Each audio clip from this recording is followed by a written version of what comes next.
자, 첫 번째 1번 대지로 들어갑니다. 같이 읽습니다. 삶의 현장으로 들어가시는 메시아. 마태복음 8장 5절 같이 읽죠. 예수께서 가버나움에 들어가시니 한 백부장이 나와 간구하여. 자, 메시아가 오신다는 예언이 성취가 되어서 마국간에 아기 예수가 탄생하시며 그 이사야 선지자가 예언한 그 메시아가 유대 나라에 태어나게 됐습니다.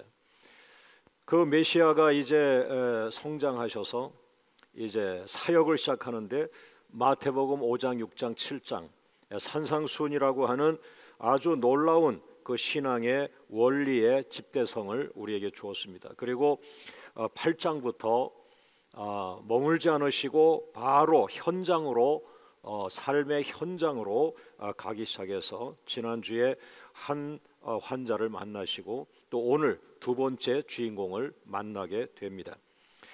자, 여러분, 예수께서 가버나움에 들어가시니라고 하는 이 말 속에서 삶의 현장으로 들어가시는 예수님을 우리가 보아야 한다는 것이죠. 왜냐하면 교회 안에서 너무나 많은 시간을 머물러 있다. 그러나 교회 안에서 예배하는 그 속에서도 은혜가 임하지만 교회의 생명은 역시 교회 바깥에 성도들의 삶의 현장에 들어갈 때 거기에서 기적이 일어나고 거기에서 하나님의 능력이 나타나고 거기에서 보물을 찾게 되는 것인데, 오늘 이 부분에서 막혀있는 그 목회의 현장들이 있을 것이다 라는 것이죠. 여러분, 이 삶의 현장으로 들어가야 되는데 왜 그렇습니까? 오늘 본문을 보면서도 예수님이 가버나움이라고 하는 그런 현장, 삶의 현장으로 들어가셨어요. 누구랑 약속도 된 게 아니에요. 이 목회나 선교, 전도, 이거는 약속을 받고 가는 게 아닙니다. 그냥 하나님이 인도하셨으리라고 믿고 가는 거예요. 이게 쉬운 일이 아니에요. 그러나 기도가 충만하고 성령의 인도를 받는 사람은 그렇게 어렵지 않아요. 주님이 나를 지금 이곳으로 가게 하시는구나. 주님이 나를 지금 안디옥으로 가게 하시는구나. 주님이 나를 그 안디옥에서 교회를 세우게 하시는구나.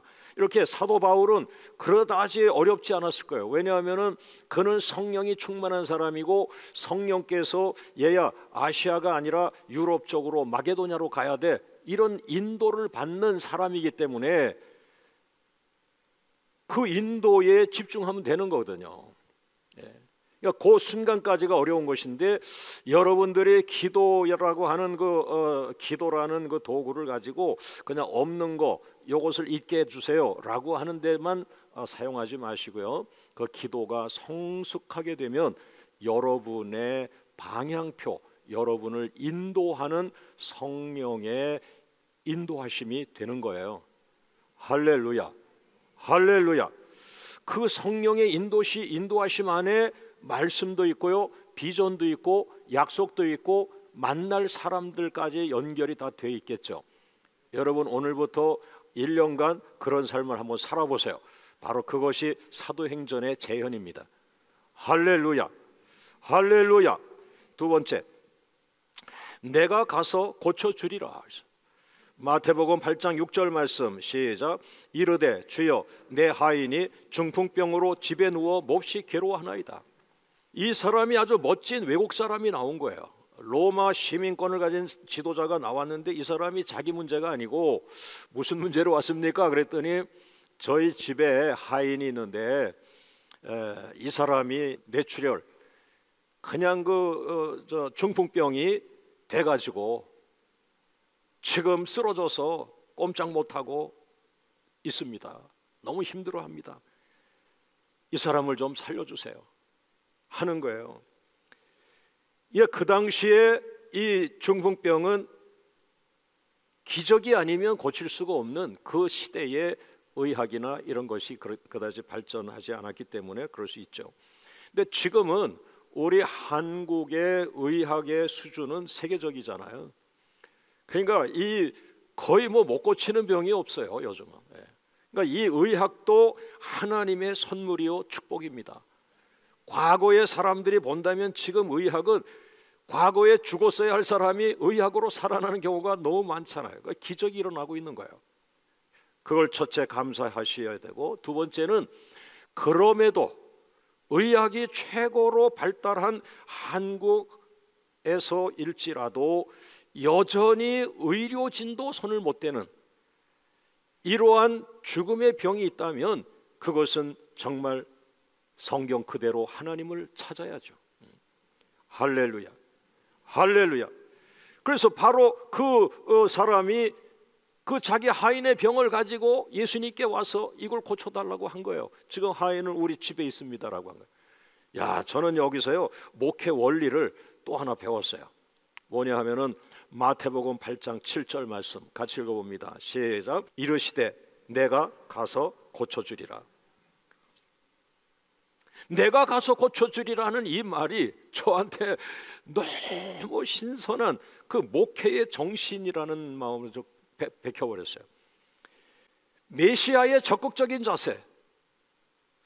저희 집에 하인이 지금 쓰러져 있습니다. 다 죽어가고 있습니다. 도와주세요 했더니 메시아 되시는 예수님이 뭐라 그랬어요?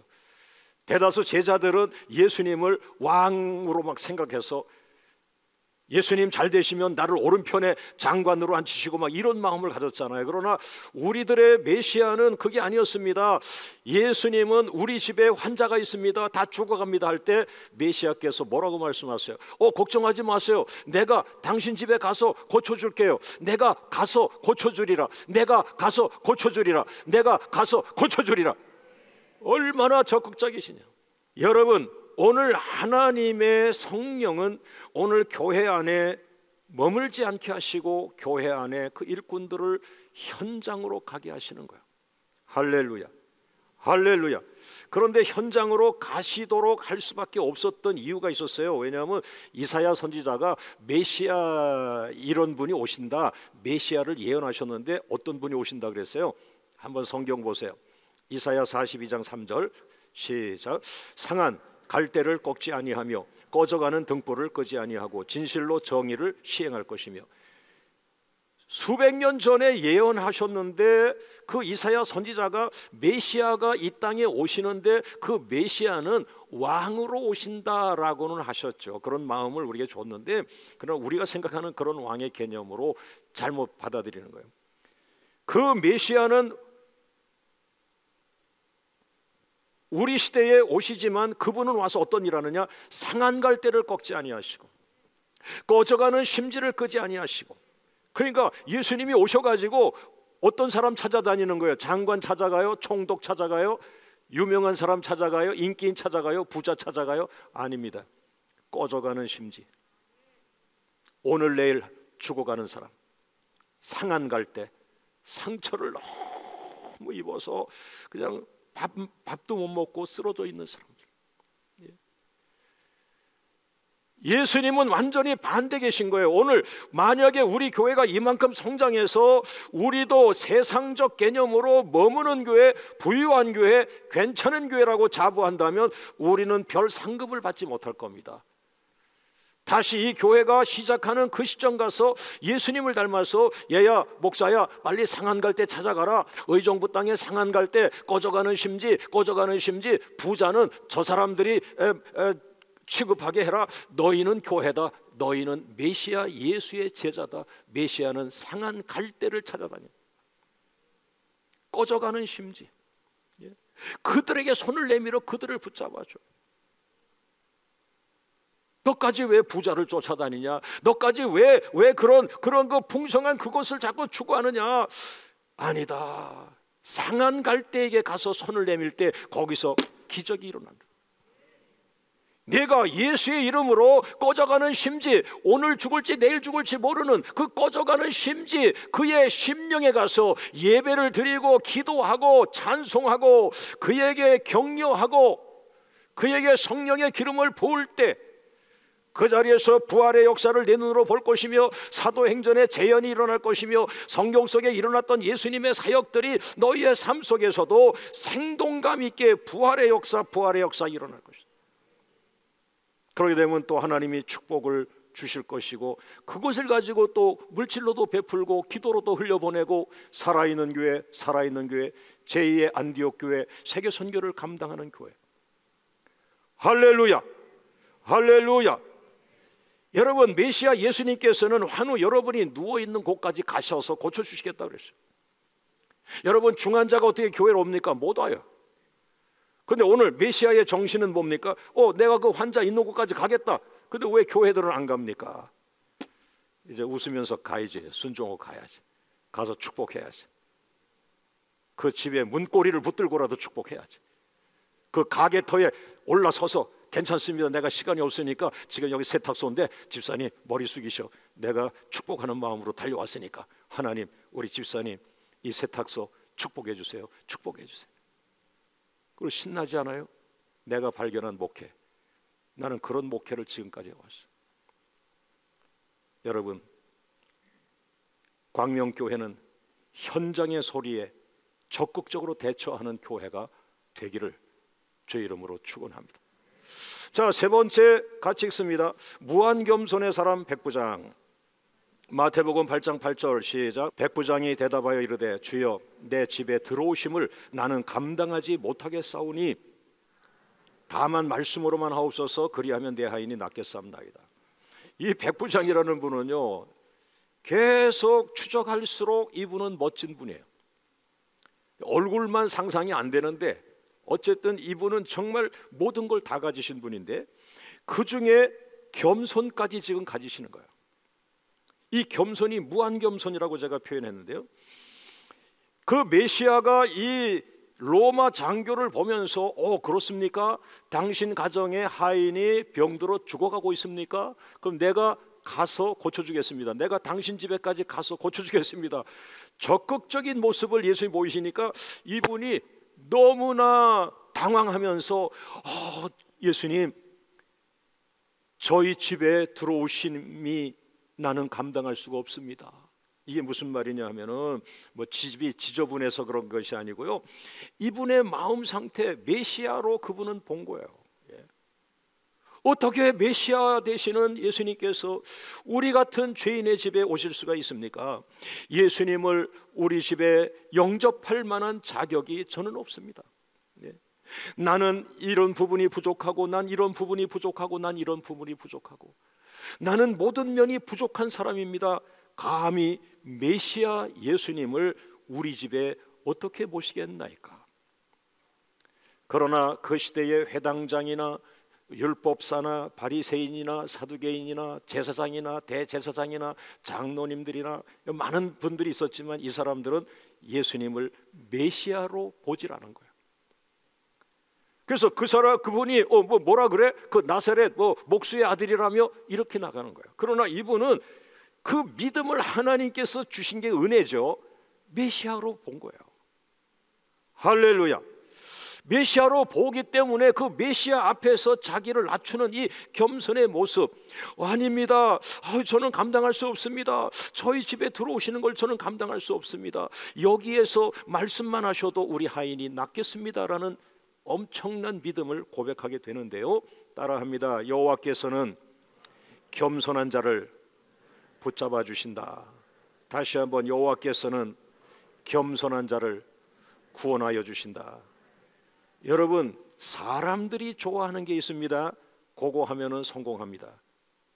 그러나 플러스 알파 있어요. 하나님이 좋아하는 게 있습니다. 예, 겸손입니다. 예. 사람들이 좋아하는 것, 실력이 있어야 하고 능력이 있어야 하고 이런 많은 것들, 그것이 사람들이 좋아하는 것입니다. 여러분에게 그런 은혜도 있길 원합니다. 그러나 여러분, 플러스 원, 하나님이 기뻐하는 것, 예, 겸손. 할렐루야. 그러나 여러분 기억하죠? 나만 장군, 이 사람은 이스라엘의 병을 고치러 왔는데 뭐라 그랬어요? 그 요단강에 가서 병 들었으니 거기서 씻으라 그랬더니 화를 내고 갔어요. 나를 제대로 대접 안 해줬다. 교만입니다. 그런데 오늘 이분은 똑같은 그런 훌륭한 분인데 자기는 아닙니다. 나는 우리 집에 오실 수가 없습니다. 이렇게 겸손을 표현한 거예요. 자, 따라합니다. 백부장은 겸손한 주인이며 겸손한 지도자였다. 자, 한번 따라하죠. 나는 감당하지 못하겠사오니. 예. 이 겸손은 주님 나라 갈 때까지 아주 뜨끈뜨끈하게 이 겸손이 우리 마음 중심에 있어야 합니다. 이건 신용을 내서는 안 돼. 이거는 할 수가 없어요. 그 남이 한다고 내가 신용을 낼 수 있는 게 아니에요. 이거는 여러분 안에서 하나님의 은혜 가운데 만들어져야 돼요. 그래서 여러분의 말이 지혜롭고 총명하고 한데 꼭 겸손한 마음이 따라 나오는 경우가 있어요. 그 사람은 밉상이 아니에요. 내 마음이 끌리죠. 할렐루야. 할렐루야. 자, 네 번째 같이 읽습니다. 절대 믿음의 사람 백부장. 마태복음 8장 8절 다시 한번 읽어봅니다. 백부장이 대답하여 이르되 주여 내 집에 들어오심을 나는 감당하지 못하겠사오니 다만 말씀으로만 하옵소서. 그러면 내 하인이 낫겠사옵나이다. 야, 이 사람은 사람들이 좋아하는 거 다 가졌어. 예. 로마 시민권까지 갖고 있어요. 그리고 훌륭한 지도자죠. 해외에 지금 뭐 큰 지도자로 지금 파견받아서 와 있는 이런 모습인데 겸손까지 있지요. 하나님 기뻐하는 겸손까지 외국 사람이 가진 거예요. 그런데 이 사람에게 뭐가 또 있어요? 유대 사람들, 본토인들, 많은 어려서부터 하나님을 믿었던 이 사람들보다도 더 귀한 믿음을 이 사람이 또 갖고 있어요. 그러니까 상상할 수 없는 축복자가 지금 이 현장에서 만나게 된 건데요. 다만 말씀으로만 하옵소서. 예. 저 예수님이 태어난 동네에 갈 때는 이 사람들이 예수님이 병을 고치곤 기적을 행하건 믿지 아니하더라. 믿지 않았어요.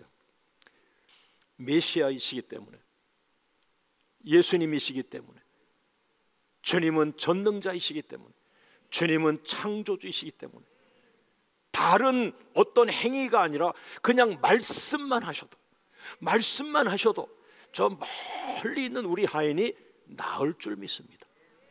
할렐루야. 할렐루야. 이 백부장의 말씀만 하셔도라는 이 절대 믿음, 이것이 얼마나 이 메시아 예수님을 오히려 거꾸로 놀래게 하신 거예요. 놀라셨어요. 이상히 여겨. 예수님이 이상히 여겼다 그랬어요. 다 믿음이 없는 줄 알았는데 이 사람은 믿음이 있네. 보니까 유대 사람이 아니에요. 이스라엘 사람이 아니에요. 외국 사람이에요. 역시 하나님 나라는 오직 믿음으로 가야 합니다. 자, 오른손 들고 따라합니다. 의인은 믿음으로 살리라. 의인은 믿음으로 살리라. 믿음으로 예수님을 감동시키자. 할렐루야. 이것이 바로 백부장의 믿음이었는데, 여러분 위로를 받으세요. 그리고 치료를 받으세요. 그리고 일어나세요. 그리고 여러분의 믿음을 만드세요. 그 믿음으로 예수님을 감동시키세요. 할렐루야. 따라합니다. 오 주님, 말씀으로만 하옵소서. 오 주님, 말씀만 하셔도 병이 나을 줄 믿습니다. 오 주님, 말씀만 하시옵소서. 그의 병이 나을 줄을 믿습니다. 할렐루야. 다섯 번째로 넘어갑니다. 같이 읽습니다. 메시아 예수님은 백부장의 믿음을 칭찬하였다. 마태복음 8장 10절 시작. 예수께서 들으시고 놀랍게 여겨 따르는 자들에게 이르시되 내가 진실로 너에게 이르노니 이스라엘 중 아무에게서도 이만한 믿음을 보지 못하였노라. 자 보세요. 이스라엘 중 아무에게서도. 이스라엘의 장로님들 많았어요. 이스라엘의 회당장 많았어요. 이스라엘의 제사장들 많았어요. 이스라엘의 대제사장이 있었어요. 이스라엘의 율법학자가 있어요. 이스라엘의 서기관이 있어요. 그들은 이런 살아있는 믿음을 말하지 않았어요. 직분, 직책 이것만 고집하고 싸웠어요. 여러분, 외국 사람이 나타나서 이스라엘 사람들이 잃어버린 믿음을 보여주었어요. 메시아는 뭘 칭찬했어요? 이 외국 사람이지만 너무 놀랬다. 이 사람 믿음 너무 훌륭하다. 이 사람 믿음은 이스라엘 사람 중에 없다. 이 사람 믿음은 최고다. 칭찬하셨어요. 근데 쟤는 왜 칭찬을 못했지? 나는 왜 우리 성도님들 믿음을 칭찬 못했지? 그렇게 가만히 생각하니까 나도 눌려 있었던 거예요. 뭐에 눌려 있습니까, 여러분? 여러분도 아마 같은 칭찬을 못한 이유가 이 말에 눌려 있을 거예요. 에이, 칭찬해주면 안 돼. 칭찬해주면 교만해진다. 오늘부로 이걸 깨뜨리겠습니다. 칭찬해야지. 칭찬해야지. 할렐루야. 여러분, 우리 모두가 믿음은 작은 데서 시작하는 거예요. 칭찬은 격려예요. 사랑하는 여러분, 28년간 교회에서 끊임없이 수고하신 봉사자들의 믿음을 칭찬해 주시기를 바랍니다. 자, 한번 웃으면서 오른손 들고 훈련 받습니다. 오른손 들고 칭찬합니다. 칭찬합니다. 당신의 믿음을 칭찬합니다. 당신의 믿음은 메시아를 놀라게 한 최고의 믿음입니다. 박수로 영광을 돌리죠. 할렐루야, 할렐루야. 여섯 번째 같이 읽습니다. 가라, 내 믿음대로 될지어다. 마태복음 8장 13절, 예수께서 백부장에게 이르시되 가라, 내 믿음대로 될지어다 하시니 그 즉시 하인이 나으니라. 할렐루야. 가라, 내 믿음대로 될지어다. 너의 그 믿음의 말 한마디를 듣는 순간 너희 집에 갈 필요도 없다. 내가 내 하인 얼굴을 볼 필요도 없다. 너의 그 입에서 나오는 믿음의 말 한마디 그대로 될지어다. 그대로 될지어다. 내가 믿음의 말을 했으니까 내 믿음대로 될지어다. 할렐루야. 여러분, 여러분을 거꾸로 세워서 여러분을 탁탁 흔들어서 새롭게 일어나길 원합니다. 왜? 여러분 다 이 어려운 시대에 믿음의 말 잃어버렸고 하나님에 대한 예배 잃어버렸고 하나님에 대한 모든 걸 다 잃어버린 상황에서 믿음의 말 하는 사람 거의 없어요. 그러므로 조금의 믿음만 표현해도 하나님은 놀랍게 역사합니다. 놀랍게 역사합니다. 거기에 조금 큰 믿음을 말한다? 이건 주님이 그 손 붙들고 일하시는, 주님이 그 사람 붙들고 일하시는 거예요. 내가 너를 통하여 일하리라. 내가 너를 통하여 일하리라. 정확하게 말한다면 내가 말한 믿음의 말을 붙들고 일하리라. 내 입에서 나온 믿음의 말, 믿음의 말, 믿음의 기도, 믿음의 선포, 그걸 가지고 내가 일하리라. 할렐루야. 오늘 여러분 세상을 욕하지 마세요. 세상에 눌려서 믿음을 잃어버린 여러분이 오늘 이 말씀에 다시 살아나기를 주의 이름으로 축원합니다. 마지막 결론입니다. 일곱 번째, 설교한 대로 살아라. 넌 오늘 설교를 뭐 할 거냐? 주님 아시잖아요. 백부장의 믿음 설교할 거예요. 오늘은 설교로 끝나지 말고 설교한 대로 내가 백부장의 믿음을 가지고 목회하라, 살아라. 할렐루야, 할렐루야. 맞습니다. 백부장의 믿음이 뭡니까? 불가능한 것인데, 불가능한 일인데, 그래서 내 주변의 지식인들, 내 주변의 실력자들, 내 주변의 많은 사람들은 아무도 그런 얘기 안 하는데 이상하게 내 마음에 성령이 믿음을 주시는데 나는 고백할 수밖에 없어. 하나님, 다른 사람들은 말하지 않아요. 다른 사람은 나를 갖다가 엉뚱하다고 말해요. 그러나 나는 자꾸 믿어져요. 나는 말할 수밖에 없어요. 주님, 불가능하지만 주님은 창조주이십니다. 주님이 말씀 한마디만 하셔도 이것은 될 줄 믿습니다. 여러분 잘 들으세요. 여러분 가족이 똘똘 뭉쳐 달려가도 안 되는 불가능한 일이지만 주님은 창조주이십니다. 주님이 말씀만 하셔도, 주님이 말씀만 하셔도, 주님이 말씀만 하셔도 이것은 내 능력이 아니라 주님의 능력으로, 주님의 능력으로 되는 거예요. 아, 내가 잃어버렸어. 뭘 잃어버렸어요? 메시아의 능력을 내가 잃어버렸어. 메시아의 임재를 잃어버렸고, 메시아의 임마누엘을 잃어버렸고, 메시아의 축사를 잃어버렸어. 감사기도. 할렐루야, 할렐루야. 자, 오른손 들고 외치고 마칩니다. 오늘 주시는 성령의 감동, 내가 설교한 대로 살아라.